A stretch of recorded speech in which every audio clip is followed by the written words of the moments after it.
इस चक्कर में बात इतनी बढ़ गई के बाद हाथापाई तक पहुंच गई और हाथापाई इतनी बढ़ गई के बाद दुश्मनी मतलब की दुश्मनी मोह ले ली। और ये दुश्मनी कब तक चलेगी, इसका आपको ऐसे झूठ बोलने से बचना चाहिए। और अगर बुरा फंसते हैं और आपको बचाने वाला ये है कि घुमा फिरा कर झूठ बोलना है, ऐसा होना 100 में से सिर्फ 10% हो सकता है। हेलो दोस्तों, welcome back to your channel. तो आज का जो हमारा टॉपिक है वो कुछ डिफरेंट होगा, क्योंकि आज हम लोग बात करेंगे टाइप्स ऑफ लाइज के बारे में, यानी झूठ कितने प्रकार के होते हैं के बारे में, और कौन से झूठ आपको बोलने चाहिए और कौन से नहीं, ये भी इस वीडियो में आपको पता लग जाएगा। क्योंकि हर एक जगह अगर आप सच बोलोगे तो हो सकता है कि आप किसी बड़ी मुसीबत में फंस जाएं। तो आप सच बोलें।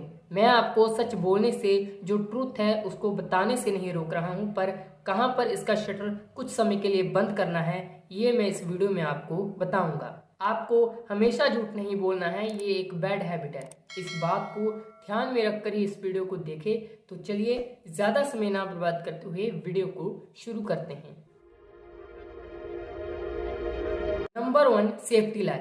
जैसे कि नाम से ही पता चल जाता है कि सेफ्टी लाई किसी छोटी बात को छुपाने के लिए बोला जाता है। फॉर एग्जाम्पल, आपकी बात किसी व्यक्ति से सिर्फ हेलो हाय तक ही होती है और कहीं जाते वक्त वो आपको मिल गया और आपसे पूछने लगा कि आपका भाई कैसा है, तुम्हारा नया फोन कहाँ है, या ये चीज अब कहाँ पर है, और आप उससे ज्यादा बात नहीं करना चाहते। आप बात को ज्यादा ना बढ़ाने के लिए या उससे ज्यादा बात नहीं करना चाहते, तो इसीलिए आपने ये कह दिया कि मेरा भाई और पूरी फैमिली बढ़िया है और मेरा फोन घर पर है, और जिस चीज के बारे में तुम पूछ रहे हो वो चीज इस वक्त घर वाले यूज कर रहे हैं। अच्छा भाई, अभी मुझे जरूरी काम है तो चलो शाम को मिलते हैं। ऐसे झूठ तो आप रोजाना जीवन में बोलते ही होंगे, पर यहाँ पर आपको ध्यान रखने की बात है कि यहाँ पर ऐसे झूठ सिर्फ वहीं पर बोलने चाहिए जहाँ पर जरूरत हो। बेवजह झूठ बोलना एक बैड हैबिट है और ये आपके आने वाले फ्यूचर पर भी काफी बुरा असर डाल सकती है। या इसे आप ऐसे भी कह सकते हैं कि मेरा भाई अच्छा है और जिस चीज की तुम बात कर रहे हो वो चीज टूट गई है, ऐसा आपको रूडली तरीके से कहना है।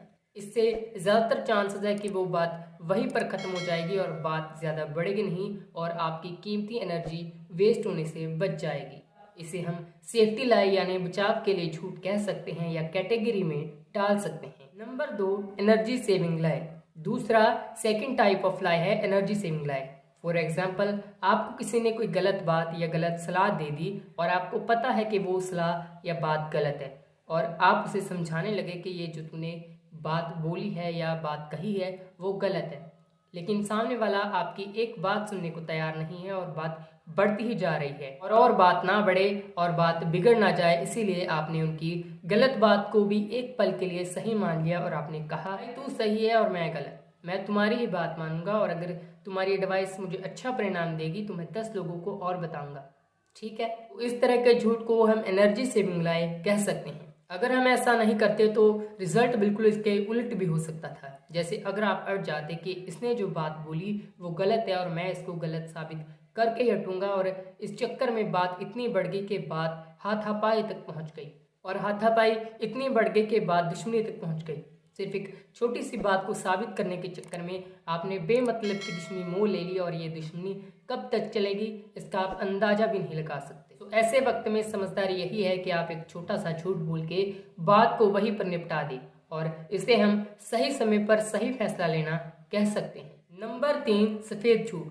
थर्ड टाइप ऑफ लाई ये है कि मान लो आपसे कोई गलती हो गई और आपकी सोच के अनुसार किसी को कुछ पता नहीं लगा, लेकिन सामने वाले ने वो गलती करते हुए आपको देख लिया था, और जब वो आपसे इन्वेस्टिगेशन करने लगा तो वो जानबूझकर आपसे क्वेश्चन पूछने लगा कि तुम कहाँ थे, क्यों थे, किसने कहा था, टाइमिंग क्या थी, तुम वहां पर क्यों गए थे, जिससे कि आप घबरा गए और आपकी बातें एक दूसरे से मैच नहीं करती। दूसरे शब्दों में आपकी बातों का कोई सिर पैर नहीं बन रहा। इसे हम सफेद झूठ कहते हैं या कैटेगरी में डाल सकते हैं। तो आपको ऐसे झूठ बोलने से बचना चाहिए, और अगर आप कभी ऐसी सिचुएशन में फंसते हैं तो बहुत बुरा फंसते हैं और आपको बचाने वाला भी कोई नहीं होता in case of 99%।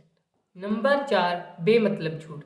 Fourth type of लाई ये है कि जहां पर जरूरत भी नहीं है झूठ बोलने की वहां पर भी झूठ बोल देना बेमतलब का झूठ कहलाता है। ऐसे झूठ बोलने से अगर आपकी सामने वाले की नज़रों में थोड़ी बहुत इज्जत है तो वो भी आप गवा बैठते हो, और अगर सामने वाले की नज़रों में आपकी अभी कोई इज्जत नहीं भी है तो आप अपनी एक बैड इमेज बनाना उसके सामने शुरू कर देते हो। फॉर एग्जाम्पल, मान लो आपके ऑफिस में कई कर्मचारी काम करते हैं और आपने कुछ नए एम्प्लॉयज़ को हायर किया और उस दिन कुछ कर्मचारी छुट्टियों पर थे।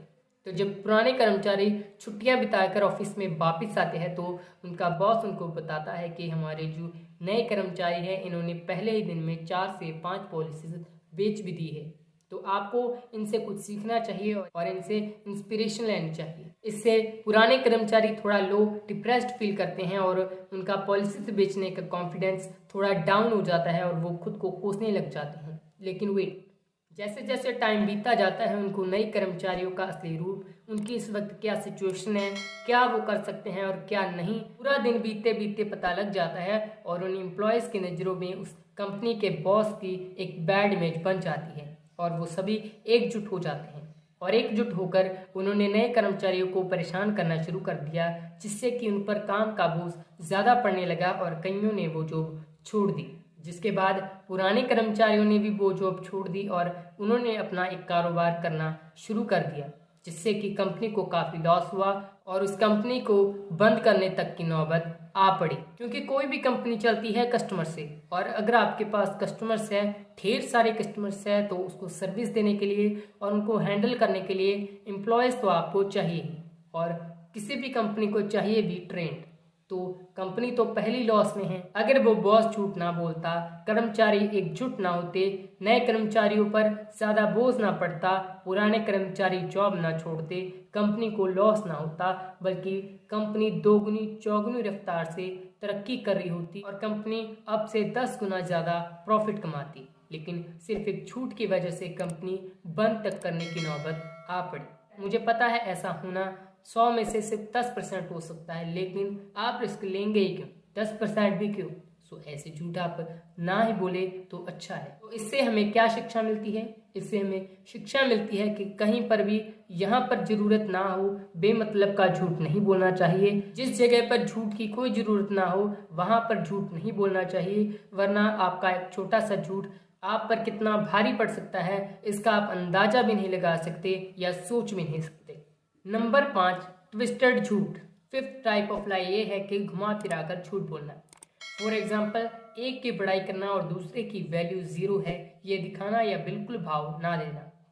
चलिए हम इसे एक उदाहरण से समझते हैं। अगर कोई बंदा किसी कंपनी या शॉप पर काम कर रहा है और उस जगह या उस कंपनी या उस शॉप में एक नए कर्मचारी की एंट्री होती है और उस कंपनी का जो मालिक है उसकी बहुत खातिरदारी करता है, उसकी बहुत केयर करता है। कारण कोई भी हो सकता है कि वह अभी उसे उस जगह में कंफर्टेबल फील करवाना चाहता हो कि तुम्हें ऐसा माहौल कहीं और नहीं मिलेगा और कम सैलरी में ज़्यादा काम लेना चाहता हो। ये बिल्कुल ऐसे ही है जैसे किसी बकरे को हलाल करने से पहले उसे खिलाया पिलाया जाता है, तकड़ा किया जाता है और फिर एकदम से उसको हलाल कर दिया जाता है। इसके आगे उस कर्मचारी के साथ होगा क्या?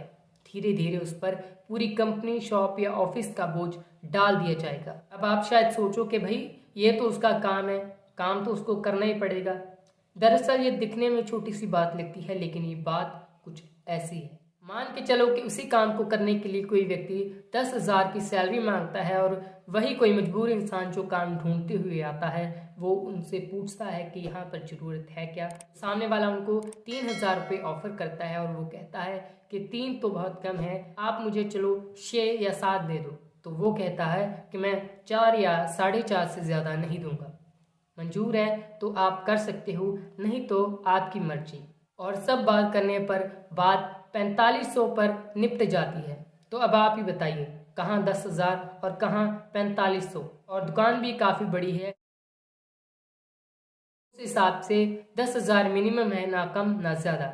लेकिन किसी मजबूरी कारण वो काम पर लग गया या गई तो इतनी रिस्पेक्ट या खातिरदारी तो बनती ही है शुरुआत में, बाद में का पता नहीं। और ये भी बहुत कम है इन कंपैरिजन टू वर्क। अब आप समझे ट्विस्टेड झूठ के पीछे की स्ट्रैटेजी। जब भी कोई बिना मतलब के आपकी खातिरदारी करे, आपको रिस्पेक्ट दे, तो ऐसे लोगों से सावधान हो जाए और जितना जल्दी हो सके ऐसे लोगों से दूरी बना ले, क्योंकि ये आपके लिए और आपके आने वाले समय के लिए खतरनाक साबित हो सकते हैं। So be alert like this people. So that's it for the guys. अगर आपको वीडियो अच्छी लगी हो तो वीडियो को लाइक जरूर करें, चैनल पर नए हैं तो चैनल को सब्सक्राइब करें चैनल सब्सक्राइब करने के बाद नोटिफिकेशन बेल को जरूर दबाएं हमारी वीडियोस की लेटेस्ट अपडेट सबसे पहले पाने के लिए। तो चलिए हम मिलते हैं आपको नेक्स्ट वीडियो में। Thank you for watching.